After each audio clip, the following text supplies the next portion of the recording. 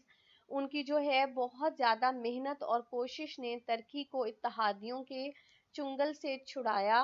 The thorough ڈیموکرائزیشن of the nation, پوری ملک میں انہوں نے جمہوریت لے کر آئے. دا اویکننگ آف دا پیپل، لوگوں کو خواب سے بیدار کیا. اینڈ انچیننگ آف دیئر پاورز، اور ان کی جو طاقت تھی وہ ہر طبقے تک پہنچائی. Has been the work of Mustafa Kemal, یہ تمام چیزیں مصطفیٰ کمال کے جو انہوں نے کارنامے سر انجام دیے اس کے زمرے میں آتی ہیں.